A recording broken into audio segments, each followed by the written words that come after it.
وہ چاہتا ہے کہ جتنے بھی اسلامی ممالک ہیں ہمارے غلام بن جائے اور اسلامی جتنے بھی تعلیمات ہیں وہ دنیا پر حکومت نہ کر سکے، لیکن وہ نہ بڑھے۔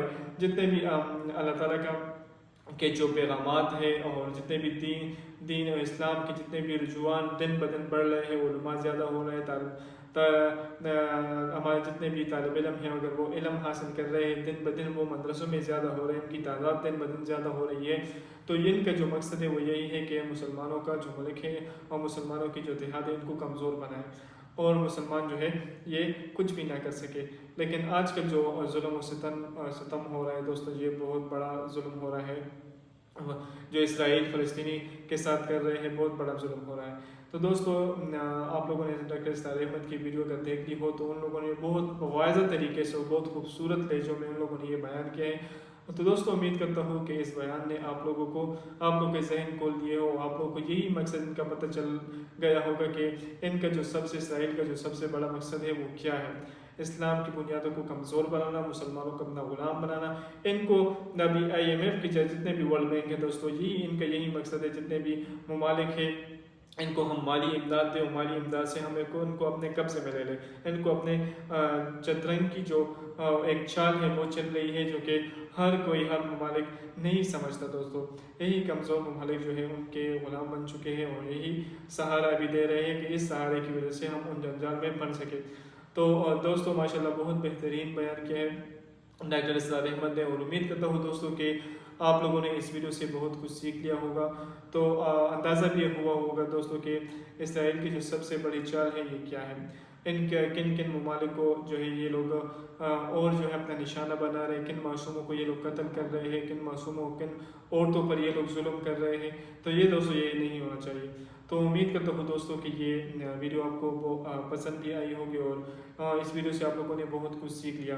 تو دوستو امید کرتا ہوں کہ ہم دعا ہی کر سکتے ہیں کہ جتنے بھی ان لوگوں پر جو ظلم اور ستم ہو رہا ہے، ہم دعا ہی کر سکتے ہیں اللہ تعالیٰ ان پر رحم فرمائے۔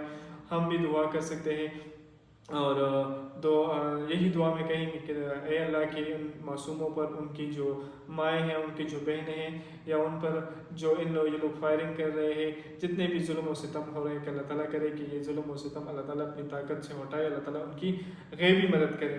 تو امید کرتا ہوں دوستو کہ یہ ویڈیو آپ کو اچھی لگی ہوگی۔ اگر آپ کے ذہن میں کوئی بھی ایسی رائے ہے، کوئی بھی ایسے کمنٹ ہے تو ہمارے ساتھ ضرور شیئر کریں۔ والسلام۔